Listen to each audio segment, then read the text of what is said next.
The Mayo Experience. That Mayo Experience. That Mayo Experience. That Mayo Experience.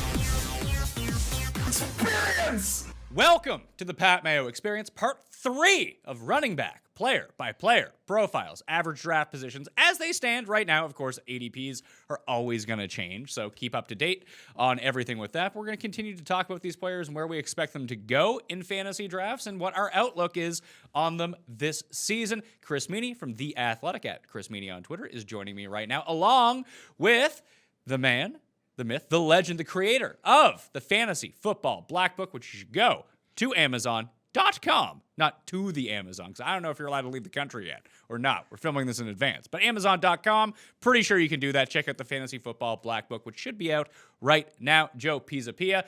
I wanted to bring in a conversation we were having just before we get into the player profiles, is that to end off on part 2, we talked about Clyde Edwards-Hilaire, and that maybe that because we talked about the depth and some stability of these like middle round running backs, that you had mentioned, Joe, Lamar Miller in the last show, where not sexy, but for a while he was just a very good running back too. That maybe if you do want Edwards-Hilaire, you can go gamble on him at the beginning of the second round or wherever the hell you pick to make sure that you get him, knowing that there is a safety net at running back a little bit, but you're going to have to overinvest in that position. Yeah, I think that's exactly where you want to go. And I think there's nothing wrong with being excited about Hilaire and wanting to take that shot. The upside is enormous. The upside is a top 5 fantasy running back that you could get in the second round. So I'm all for taking that risk if you want to do that. I think a lot of what comes into play here is for some of the casual leagues and the mom and pop leagues, or as my friend Scott likes to call them, the Ruben Boob leagues, where, you know, Clyde Edwards-Hilaire will probably be available in the 3rd or 4th round because people really don't know all that much about him. So if you're watching shows like this, you're able to take advantage of that and wait even longer, get the Nick Chubbs of the world first, and then you're able to get Hilaire too, probably, and really just kind of run the table. I think where it becomes difficult is where the ESPNs or CBSs or the sites where they start ranking these guys. If Edwards-Hilaire gets ranked really high, he's going to start to really go higher than you realize, and you're going to almost have to take him, I think, early second round in order to have him. But it's very easy to then back it up and get the guys like Singletary, get the guys like Miles Sanders, some other running backs that we were talking about later on, and just pile up the position just so you have some insurance, because I think you might not need the insurance, but I think there's a really good chance you will need the insurance in the early going in September. And you know what? Yeah, 4-6 weeks doesn't sound like a lot until you realize, do you really want to start 2 and 4? No, because you could dig yourself a hole and you got to make the playoffs. So you have to be smart about this. I think taking him in the first round is a little nuts. I think taking him in the second is doable because of the way the depth of the position happens to fall this year. Yeah, meaning like you're going to have to take a few cracks here. And if this is because we talked about like Chiefs running back, if he can be the guy, then all of a sudden you might have a league winner on your hands. Now you need to make that decision yourself, but if you do, you're going to have to overpay for it. And if you're right, it's not an overpay because you got the guy you wanted. Yeah, exactly. You know, when we talked about part 2, just comparing him as a guy like Alvin Kamara and Austin Ekeler last year, somebody that, you know, they didn't pile up a lot of carries between the tackles, but they were explosive in those offenses. They caught a lot of balls out of the backfield. My one question, again, is what I said in part 2, is I don't know if he's going to be that goal line back, but even still, if he's going to catch the ball 3 or 4 times in that offense and just touch it on average 12 times, about 220 times a year, he can turn out RB1 value. And I agree with a lot of what both of you guys are saying. I think for me, first round pick is too much, but if I'm at the end of the first and I can get a stud wideout and then I can get Clyde Edwards-Hilaire, and by the time it comes back to me, there are going to be a couple backs that you could go. Even if you wanted to go RB that way, you could still do it, protect your investment, have another solid back that's going to touch the ball a little bit more, a Chris Carson, an Aaron Jones that the fantasy community is down on. They expect some regression. These are backs that are going to fall to you a little bit later on. Melvin Gordon, Joe throws out, James Conner. It's a little bit of risk there, but that's a back that's going to fall into the 4th round this year because of some of the injury history that he has. And we know he's just a couple years removed from being a top 5 RB in the league. So there's going to be a couple targets that you can get a little bit later on. But you're right, Pat. If you want Clyde Edwards-Hilaire, you're going to have to get him. You're going to have to be bold on it. You're just going to have to grab him in the second. He won't be there for you in the third. All right, well, let's jump into the rest of the running backs. We've covered the top 20 or so that are going first. Now we're going into this next tier. It kicks off with Devin Singletary, who had a lot more fantasy hype behind him before the NFL draft actually happened. So now we're looking at Devin Singletary. He was going as high as like the very beginning of the third round. I have a big feeling that's going to be scaled back a little bit, meaning now that Zach Moss is in town. Yeah, it has to, unfortunately. That was the question that we all had before the draft. Can Singletary be that 300 touch guy? We've kind of linked, I have anyways, linked Singletary and Miles Sanders together as guys that started off slow in their offenses last year as rookies, and towards the end of the year, they were given, bigger workloads. You look at Devin Singletary, 6'4", 7, 3 carries, 8, 15, and then boom, he starts getting 20, 21 carries, couple games with 6 catches, 7, 8 targets. So he was a player in the offense, but this, Pat, watching the Bills and covering the Bills, the back to own in the red zone is Josh Allen. It's the guy who seems to cover. He's the guy. I mean, he had, I think, 2 fewer red zone rushing attempts than Frank Gore last year. Frank Gore is gone, but they bring in Zach Moss. Is Moss more of a between the tackle guy? Yeah, he probably is. He could potentially be the goal line guy there. It's going to be frustrating at times to figure out who's going to get the touches in the red zone. If it's Allen going to call his own number, they're going to hand it off to Moss. They're going to give it to Singletary. So unfortunately, Singletary is not going to be that 300 touch guy where Philly didn't invest into a back. Buffalo did. I still like Singletary as a guy that I think has some upside if you're going to be able to get him in the 4th round, but I don't think you're going to see too many games where he had 20 carries like we saw towards the end of last year. Yeah, maybe this Zach Moss thing is all a smokescreen, but it does seem pretty glaring just based on the numbers. And I know that Singletary was banged up for a few weeks last season, but Frank Gore, 11 carries inside the 5-yard line. Josh Allen, 5 for 5, by the way. 5 carries inside the 5, 5 touchdowns. And Devin Singletary, 2.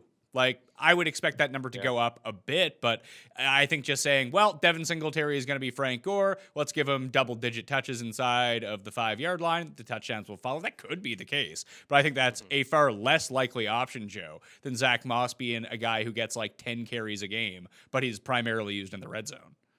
Well, this is perfect. I love this scenario. I absolutely love it.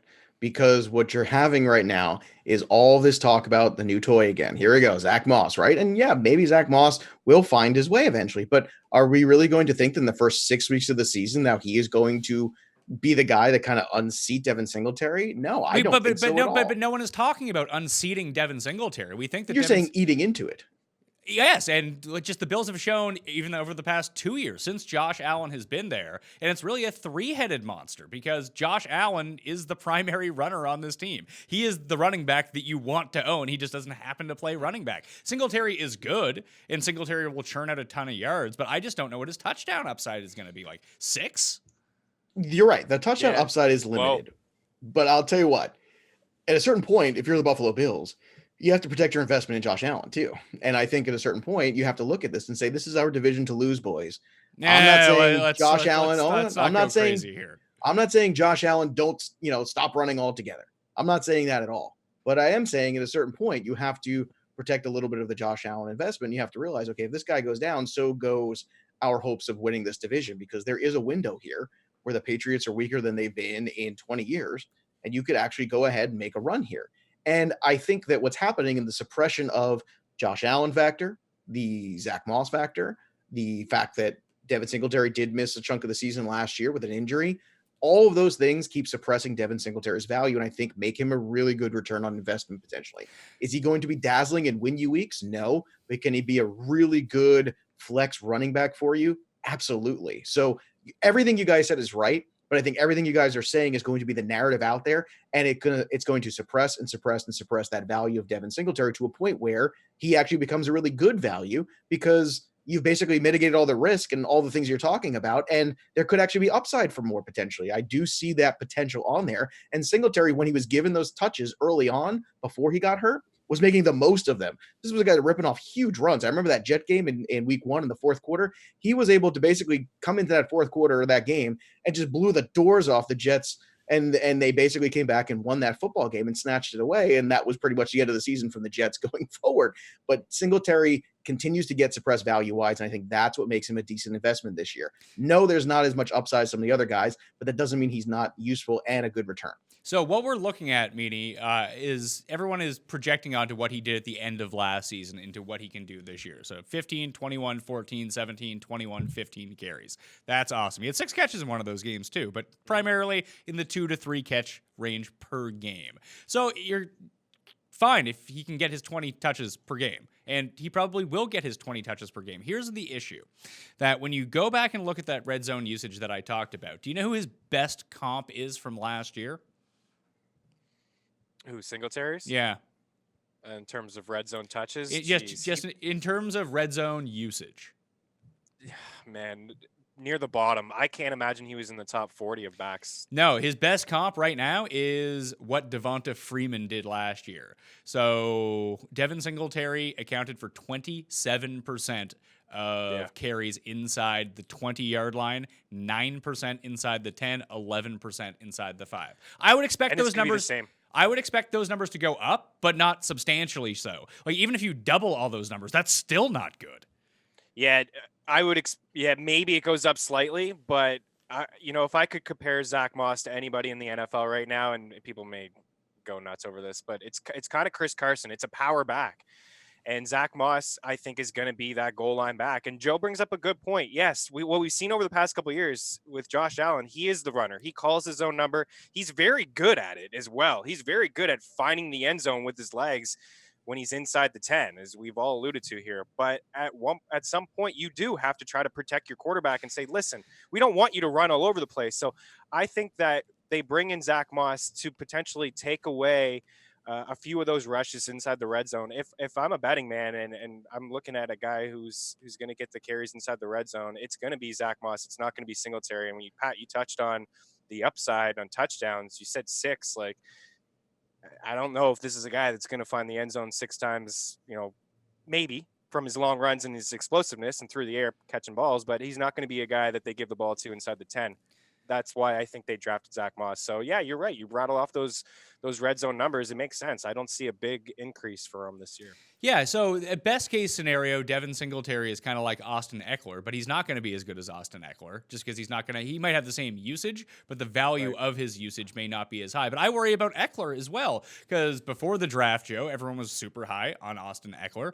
And then maybe it's going to be a split right now with Justin Jackson. Then they go and they get Kelly, and it looks like Tyrod's going to be playing quarterback from at least the outset of the season, which is all sort of a negative for Ekeler, Joe. Like, a lot of his value comes from those 92 catches on 108 targets. And newsflash, Phillip Rivers isn't the quarterback anymore. That number's not even going to be close.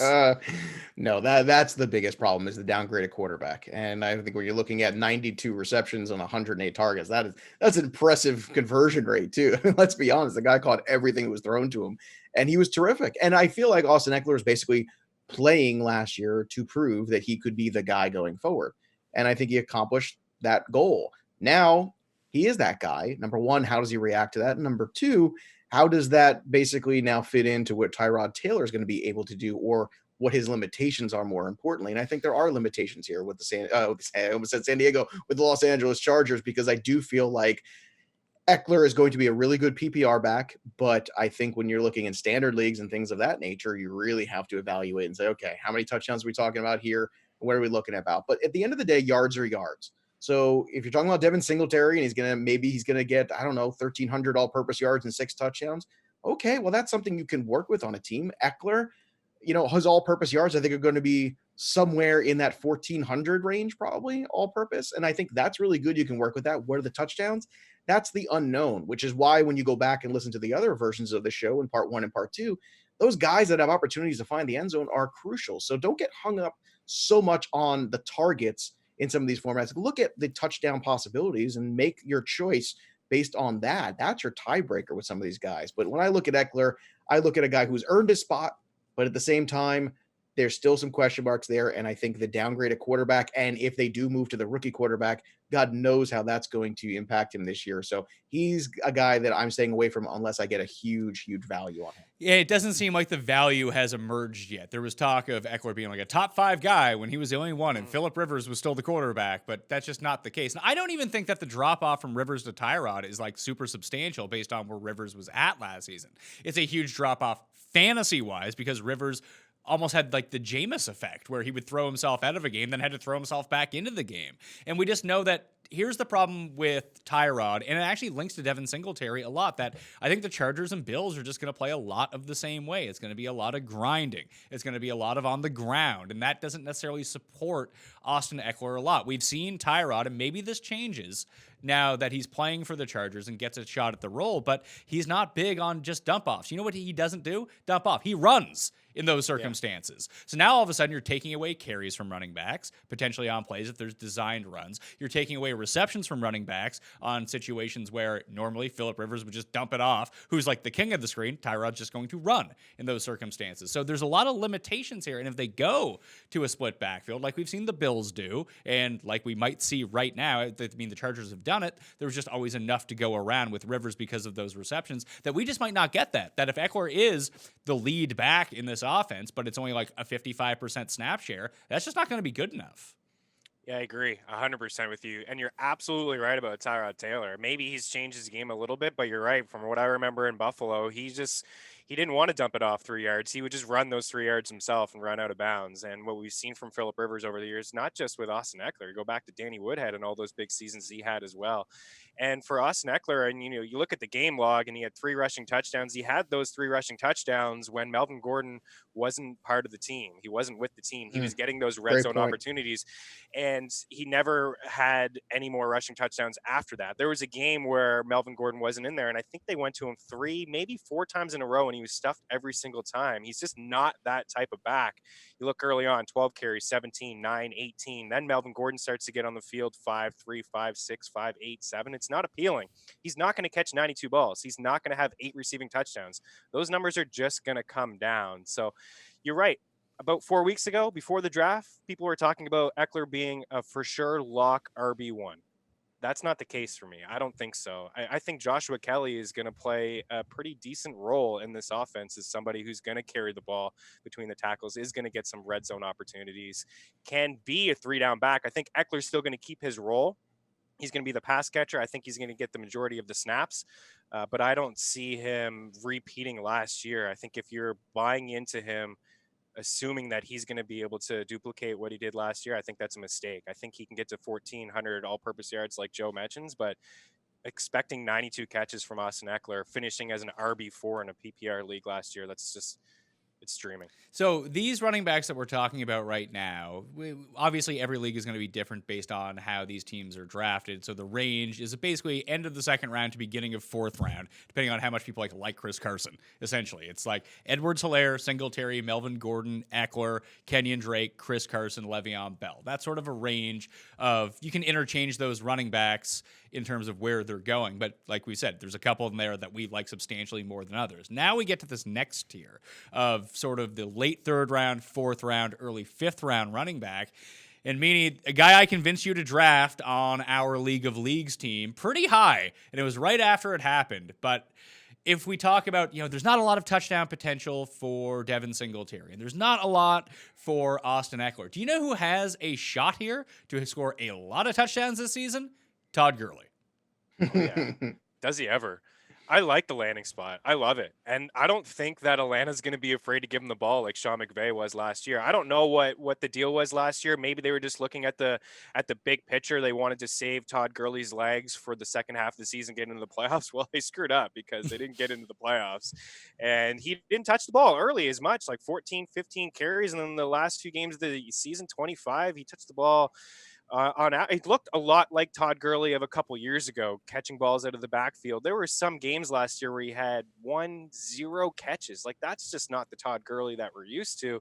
And I think in Atlanta, they're going to give him that workload. You're right. The depth that Atlanta has, it's non-existent, especially at the running back position. They just don't have it. So I really do feel like Todd Gurley is going to be given the opportunity to touch the ball 20 times in this offense, and a team that I still think has some holes defensively, that it's going to be playing from behind quite often.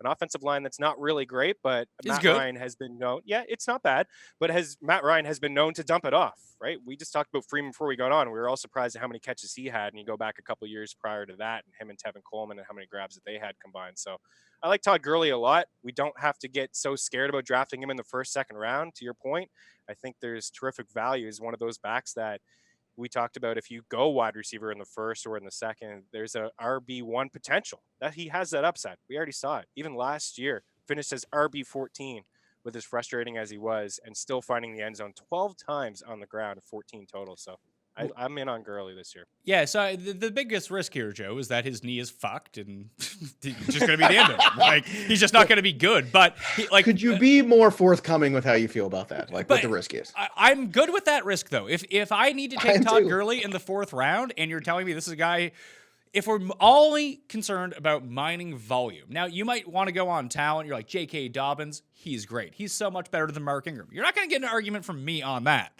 But if we look at what the Ravens are going to do, are they just going to use him 80% of the time? Probably not. What Atlanta might do, especially if Freeman is just gone, he doesn't come back. And as it stands right now, he is not back as we record this. That if you have Gurley on a 1-year contract and you know that he's nearing the end and you're trying to make a run, they're going to run this guy into the ground. That's what they're going to do. What, they're going to mix him up with Judge Ito or Brian Hill or Quadre Olison? No, it's going to be Todd Gurley's backfield. And you had pointed out the sneaky amount of Freeman receptions. I thought it was half of what the actual total was. That if you can get Gurley back up into the 50 catch range, all of a sudden he could be, I don't want to say he could be he could be a top 5 running back, but that would easily, based on volume, make him a top 10 running back. He could be an RB1. I mean, he was almost an RB1 last year, right? As Chris just pointed out, from 14 overall because of all of the touchdowns he scored. It was mind-blowing to watch the odd usage. I don't want to say not usage, just odd usage last year. Spots where you would say, well, why aren't we throwing the ball to Todd Gurley here? Or why aren't we getting him more touches here? He's going well. He's rolling. It was so bizarre to watch. And I don't know if it was just between McVay and management. I don't know if it's between Gurley and McVay or Gurley and management. I don't know what the combination of oddness and where it stemmed from. But I do know this. It ain't there anymore. He's in Atlanta. Atlanta's got him. Like you said, it's 1 year. Todd Gurley kind of has a lot to prove here because Todd Gurley's career is kind of on the bubble. There's a fork in the road here for him. And it's funny. Last year, I was somebody who, kind of like you, Pat, I was forcing a lot of people to try to take Todd Gurley because he was going at the end of the first round at the turn. And I said, hey, look, there's very few guys where the upside, if you're right about them, is the best running back in football. I don't think Todd Gurley can get back to that plateau, but can he be an RB1 again? Yeah. And now he went from being a guy you took at the turn last year to a guy you're talking about potentially 3rd, 4th round. I mean, it's a no-brainer to take the shot on Gurley. He is going to catch the ball more in this offense. This is a very good offense for him. And dare I say, a much better quarterback. I understand that there's been some numbers there in recent years for the Rams QB situation. I get it. The numbers are there. And the mistakes were also there too. I think Matt Ryan is a far superior quarterback. I think working him into this offense is going to be fascinating. And let's not forget too, as bad as the Falcons were in the first half of the season, as good as they were in the second half, they really rallied around, somehow figured it out, and were a hyper-competitive football team towards the end. I think they believe they can be competitive this year. And I think Todd Gurley has a lot to prove, and that is a dangerous combination.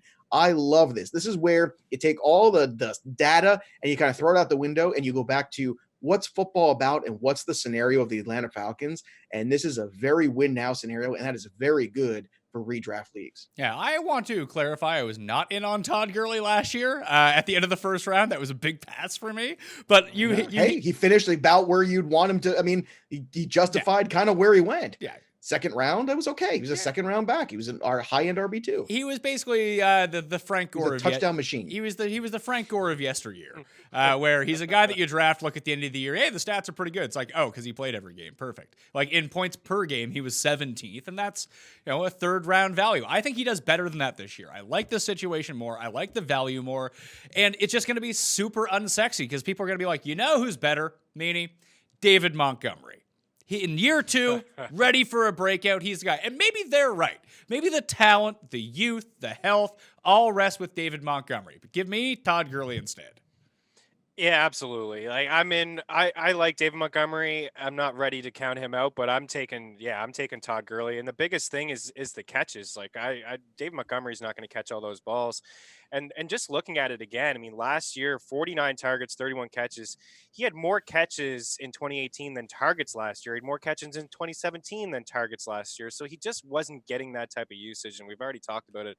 I just feel like Gurley will get that usage out of the backfield in terms of just catches. He's going to get 3 to 5 catches a game. He's going to be that Todd Gurley that we liked in 2017. He's not going to be as efficient. I don't think he's going to run for 1,300 yards, 1,200 yards, but he's going to be the red zone back. We already talked about the depth that they don't have in Atlanta, and he's going to catch balls. And over to David Montgomery, if you want to go right there. That's where I want to go. It's just for me, it was a little bit of actually a lot of bit of Nagy. It was Nagy. We rip on Gase a lot, and I think we could rip on Matt Nagy here and what they did at the start of the season, right? Mixing in just so many random backs. He didn't use Tariq Cohen the way that he probably should have been used. Touching the ball 6 to 10 times over the first couple of games of the season, we weren't really seeing how effective Dave Montgomery could be. And then towards the end of the year, he starts getting 20 carries a game. He starts getting all those touches out of the backfield in the red zone. You start to like him a little bit more, but there's no question to me, Pat, if I'm sitting there on the board and I'm seeing Dave Montgomery and Todd Gurley, I'm taking the back who has the upside, who's going to catch, like I said, 3 to 5 balls. There were a lot of games last year where Dave Montgomery was not a player at all in the backfield in the receiving game. So I have some concerns that way. They didn't bring any options in to really help Nick Foles or Mitch Trubisky. Besides another couple tight ends, it does seem like maybe they want to run the football there and hand it off to Montgomery, but I don't think he's going to be a big player in PPR leagues. Yeah, Joe, 242 carries for Montgomery in his rookie season. I would actually expect that to go up, to be perfectly honest with you, with the way that this team is constructed.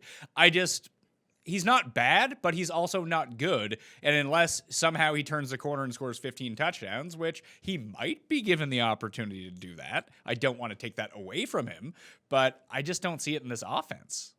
Well, here's another cautionary tale of a young running back that we're all very excited about last year, and it didn't work. And again, this happens quite a bit. I mean, Melvin Gordon is another prime example of running back we were all very excited about in his rookie year. Didn't work. Year 2 is when he came in and was very good. There's certainly upside to improve for David Montgomery. I mean, it's hard to imagine it getting worse and him keeping his job. I hate this Bears offense. I can't stand where the quarterback position is. And yeah, he had almost 250 carries, but I think to Chris's point too, when you watch the games, it's the rhythm of those carries and the way they were so staggered that to me, Montgomery's one of those guys. He is better the more you give him the football and the more you give it to him continuously. And I think he's one of these rhythm running backs. And there's less of them now in the NFL. There's more guys like Alvin Kamara who you could give him the ball one time and that's all he needs. Whereas Montgomery, I think, is a little bit of a throwback in that stance. The more he touches the football, the more he gets involved in the offense, the better he is. I think it's more like Aaron Jones, who was another one of those kind of running backs to me. So there's certainly room for improvement here when you look at Montgomery. But I think there's a huge cap on that improvement because of how bad I think the Bears are going to be. So unfortunately, this is a scenario where I think it's going to be more of a mess. And you know what? Chris Meaney makes a great point too. At what point do we hold Matt Nagy accountable? Because this was a team 2 years ago that was in the playoffs. And last year, the doors just completely fell off. And I don't see how this team gets any better. I thought they had a strange draft. I mean, I like Cole Kmet. I thought that was a great pick. I think he's the only tight end that I really was excited about in this draft. But geez, man, I feel like this team needed a lot more, and they just didn't get it. And all begins and ends with the quarterback position. Yeah, and they currently have 10 active tight ends on their roster, and that's not a joke. That's actually what they have. It's a joke, Pat. It's a joke. And then you go draft a tight end, no matter how good that unless you get George Kittle or Travis Kelce.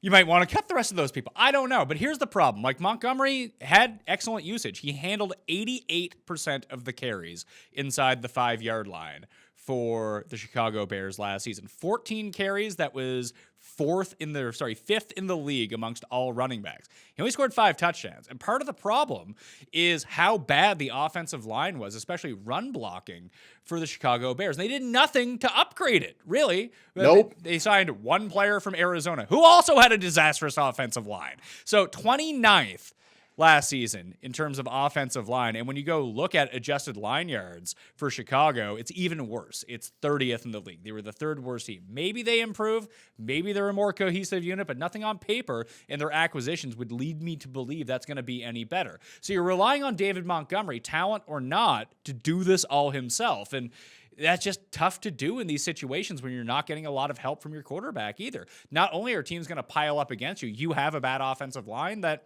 it's going to be a lot of volume, and that's always good. We want a lot of volume, but you would like to have a modicum of efficiency along with it. Yeah, there's just not enough there, right, Meaney? Yeah, no, you're right, Joe. There just isn't. And again, I go back to Nagy, and there was one game where Dave Montgomery finished with 20 carries, but he had one in the first half.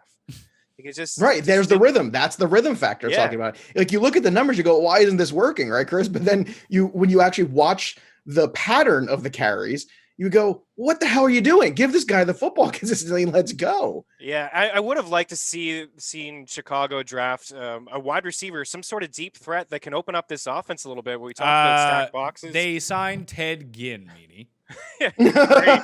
What? Ginn. Is James Jett not available? I mean, what are we doing here? I think Nick Foles can help this offense. Obviously, Allen Robinson is a big-time player, a wide receiver one that's going to get a lot of targets. Can Anthony Miller show a little bit of what he showed towards the end of last season and be a two and open up the offense a little bit? They need to be able to open up this offense because, to your point, Pat, when they had Trubisky under center and they're handing it off to Montgomery, he's just running into walls, and there's just nothing there to get excited about. So Chicago's going to be one of the worst offensive teams again, I think, in the league. But looking at what Montgomery did last year, and as bad as he was, and he wasn't efficient, he wasn't getting, the ball a ton, he still finishes RB 24 in a full point PPR league. But you expect some guys to take a step forward. Maybe James Conner, for example.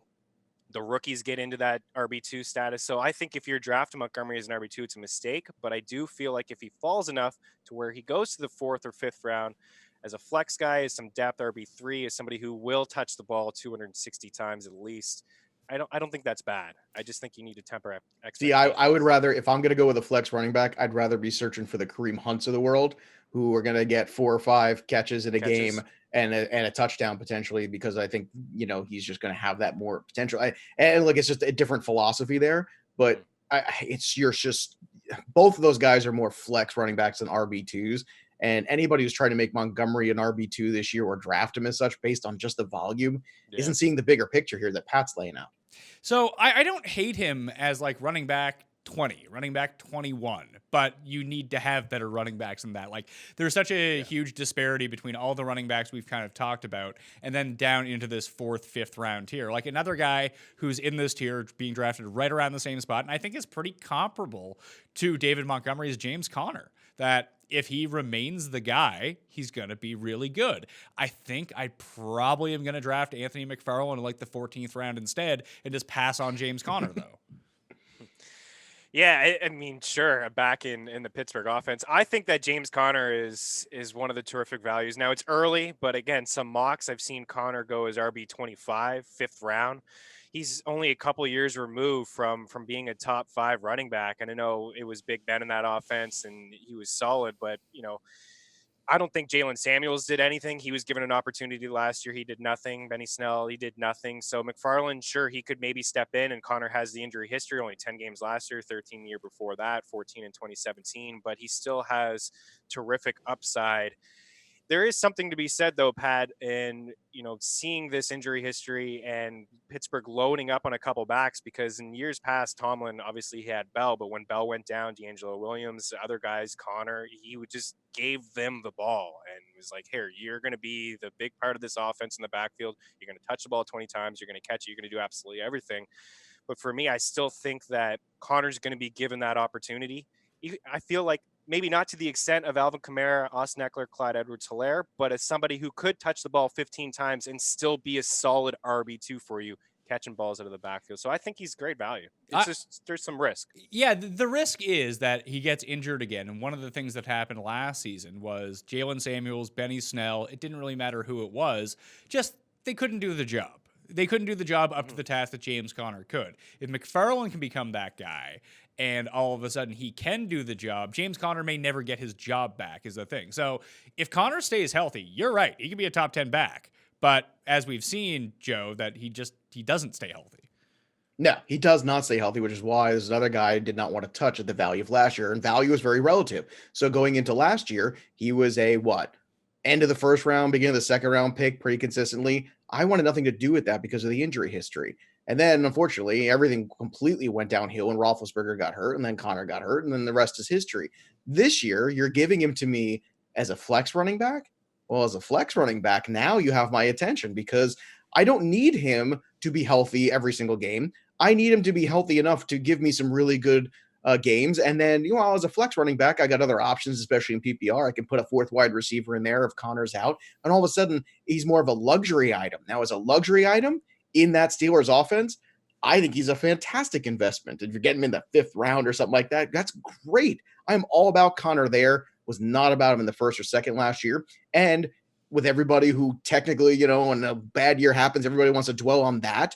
Let's go back and remember how good he was. And again, let's not have short-term memory loss. He was very good when on the field with Ben Roethlisberger. You're going to get some of that this year, but as long as you don't have to rely on him as your every week RB1 or 2, now as a flex, that's a much better position for him. And I think you draft McFarland anyway in the 14th round to have him, because I do see that potential of a guy like that coming in and either challenging or eventually taking over if Connor does get hurt. And then you've covered yourself a little bit. Yeah, for me with McFarland, we'll let training camp shake out, and maybe he ends up 5th on the depth chart, and he's not the guy you want. Maybe it is Benny Snell, who ends up reemerging as the number 2 behind James Conner. But it's a lot like I drafted Latavius Murray in every league I did last year in like the 9th round. Like if Kamara gets hurt, he's all of a sudden, Latavius Murray is going to be like a top 5 fantasy running back. And when Kamara got hurt, Latavius Murray absolutely crushed. Now, it's a lot of draft capital to spend on a guy that you only might get 2-3 weeks from. But if that happens, he's going to smash.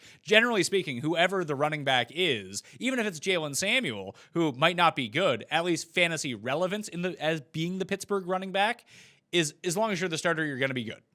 Fantasy-wise. You might not be good in real life, but you can figure out a way, whether it's through receptions, through the touchdowns, whatever. So Connor does present substantial upside, and I'll be drafting Latavius Murray again this year, and whoever the backup is for the Steelers, just because I know thrust into that role will instantaneously make an impact. It's not like, Christian McCaffrey goes down. Well, that means Reggie Bonnafon's going to step up, and he's going to be 80% Christian McCaffrey. No, they might use 3 running backs. They might not use any running backs. I don't know how good this guy is.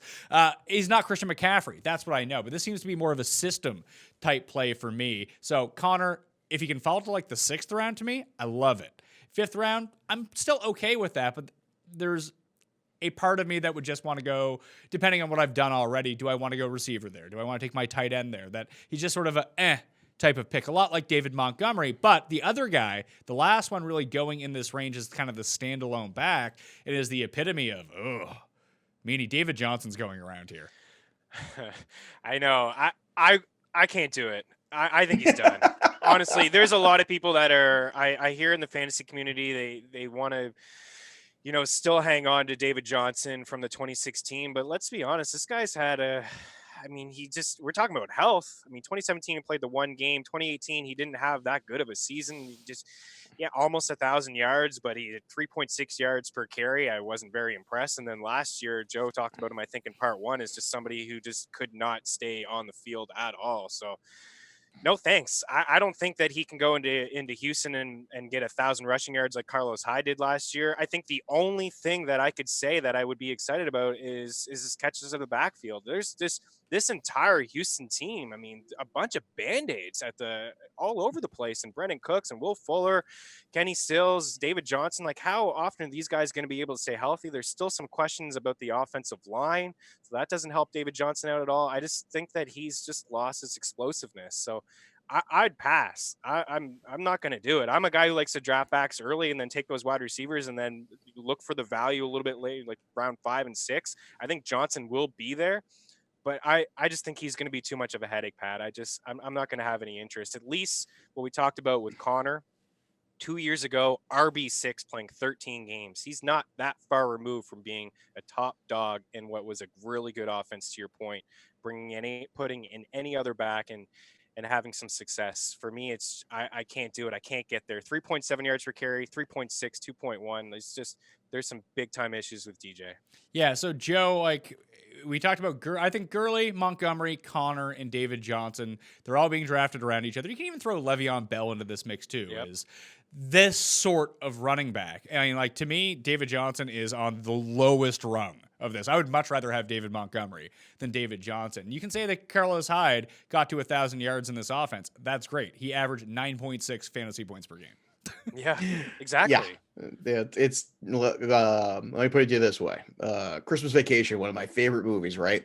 Remember when Cousin Eddie is dumping all of the chemical toilet stuff into the sewer, and then eventually the uncle lights the match and to smoke his stogie, and everything explodes. That's going to be the first whistle for kickoff for the Texans, I think, this year. That's what I think that they've basically concocted for themselves. And anybody who keeps wanting to make David Johnson a thing, they're going to continue to point out, well, nobody ran the ball more on first down than the Houston Texans the last 3 years. And that is fact. However, David Johnson looked like somebody who was unable to be on the field. And this is a guy that has a lot of different injuries, and it's not just one thing. And I know it's sad. I know a lot of people don't want to come to that realization, but you mentioned that group of guys. Like, I'm way more excited about drafting Todd Gurley. You're telling me he's going to fall into this group? I still find that hard to believe.